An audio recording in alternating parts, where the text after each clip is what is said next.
Sebenarnya ini baru bacaan awal lah dari data yang udah dikumpulin. Tuh, jadi kita sekarang baca data dulu aja gitu. Maksudnya baca data terus kemudian baru kita diskusi bagaimana kita merefleksikan data ini dan membaca data ini. Nah, data apa yang akan kita baca adalah perempuan calon kepala daerah di Pilkada 2017. Sebetulnya banyak data kan, 600 record kepala daerah yang masuk di sitopnya KPU, tapi untuk lebih fokus ke analisis, saya ngefilter record yang perempuannya aja. Sebenarnya apa yang dilakukan hari ini di Pilkada 2015 kemarin juga dilakukan. Kenapa saya diskusikan di sini, ya pengen tahu aja kira-kira apa sih hal baru yang bisa kita diskusikan gitu, apa hal baru yang bisa kita bagi ke publik selain dari apa yang telah kita analisis di 2015 kemarin. Ada sekitar 6 hal yang berhasil di analisis dari data yang ada di KPU. Pertama ada gambaran umum, terus kemudian kita akan lihat perempuan calon kepala daerah tuh tersebar di mana aja, terus partai pendukungnya kayak gimana, jumlah dukungannya berapa, latar belakangnya seperti apa, sama beberapa highlight orang lah yang dicari. Biar nggak angka doang, tapi coba dilihat 4 orang calon kepala daerah tuh kayak gimana. Pertama gambaran umum. Ya, di data itu ada 46 perempuan dari 662 bakal calon kepala daerah yang terdaftar ya. Jadi belum, kan hari ini masih masa penelitian calon, dan di beberapa daerah dibuka lagi karena masih satu. Jadi ini terdaftar, belum ditetapkan menjadi calon. Ada 46 perempuan kepala daerah, itu angkanya sekitar 6,9%. Ada 39 yang diusung sama partai dan 7 orang perseorangan. Tapi nggak tahu sih, belum ngecek lagi, ini ada data per hari Senin. Dia diterima atau ditolak. Ya karena ini masih dalam penelitian ya, angkanya masih segini lah, 39 diusung partai, 7 perseorangan. Kalau kita bandingin sama 2015, angkanya itu turun sekitar 0,52%. Nah, 46 daerah itu 25 perempuan jadi kepala daerah, 21 perempuan jadi wakil kepala daerah. Yang merah nih kepala daerah, yang biru ini wakil kepala daerah. 25 perempuan itu ada di 2 mencalonkan gubernur, 7 mencalonkan wali kota, dan 16 mencalonkan bupati.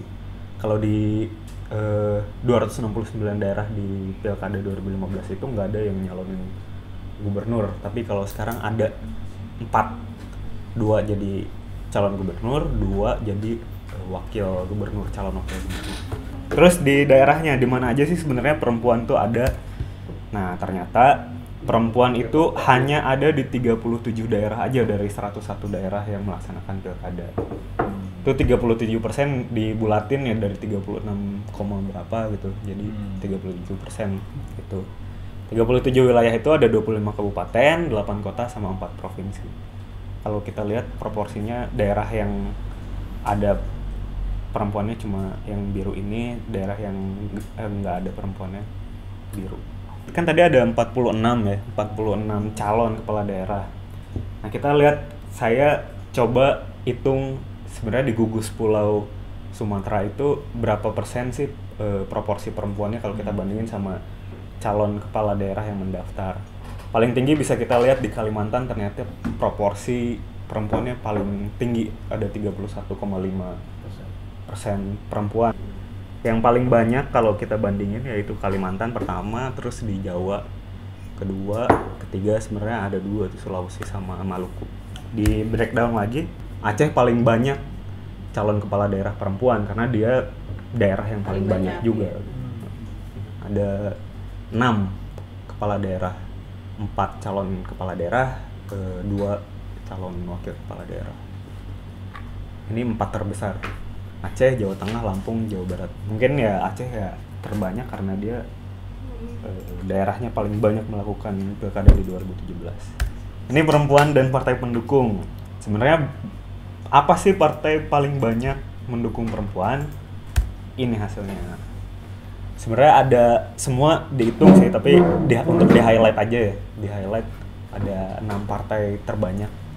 Pertama PKB, kedua PDIP, ketiga PAN, keempat P3, kelima Nasdem, keenam Demokrat. Terus jumlah dukungan. Sebenarnya berapa sih dukungan kursi DPRD terhadap perempuan calon kepala daerah? Itu kalau kita rata-ratain nggak cuma juga sih, 37,5%, lumayan lah ya. Tapi dia belum mayoritas di parlemen. Tapi dia masih iya, kan syaratnya 20% kursi ya. Ini 17,5% lebih banyak daripada syarat. Mungkin bisa didiskusiin juga sih sebenarnya. Ini tuh dia cukup memenuhi syarat doang. Jadi si partai itu berkoalisi untuk memenuhi syarat doang atau ada hal lain yang dipertimbangkan. Kalau di analisis yang pilkada kemarin kan angkanya tuh berkisar di berapa, 30-an gitulah. Nah itu kesimpulan kita ya, mereka berkoalisi untuk mencapai 20%, dekat sama 20% syarat aja. Itu mereka berkoalisi untuk syarat tanpa melihat fragmentasi partai yang ada di daerah. Siapakah perempuan yang paling banyak mendapat dukungan kursi? Itu ada 3. Yang pertama Caroline Margaret Natasa di Kabupaten Landak, dia calon bupati.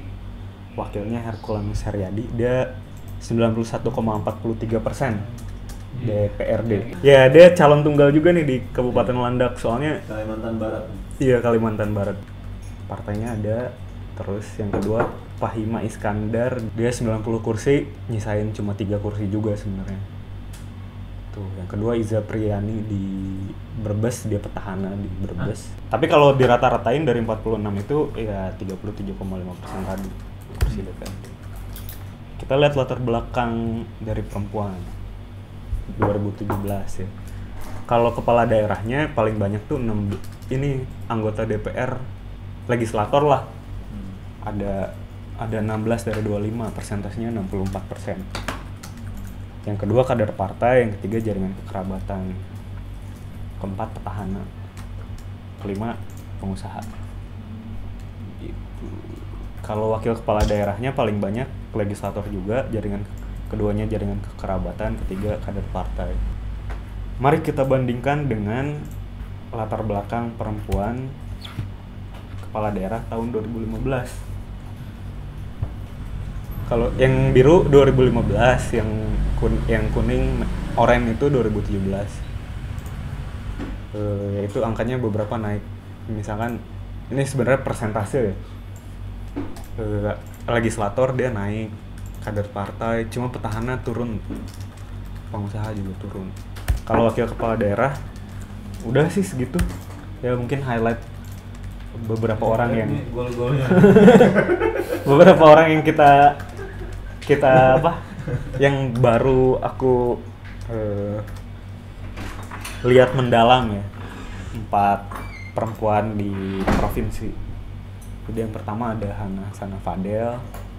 Dia 2 ini calon gubernur, 2 kanan calon wakil gubernur. Kalau Hasanah Fadel di Gorontalo dukungan kursinya 26,67%. Terus dia pernah jadi legislator, anggota DPD ya. Terus dia juga punya jaringan kekerabatan.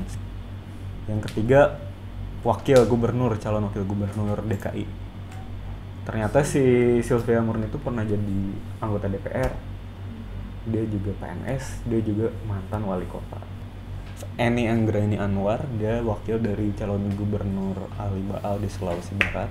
Analisis ini berdasarkan data pada sistem informasi tahapan pilkada per hari Senin ya, karena Sekarang udah naik jadi 47 kalau nggak salah. Kalau misalkan teman-teman butuh data mentahnya, bisa diklik di yang udah kita kumpulin, bisa diklik di Google Sheet, itu bisa di download juga di situ.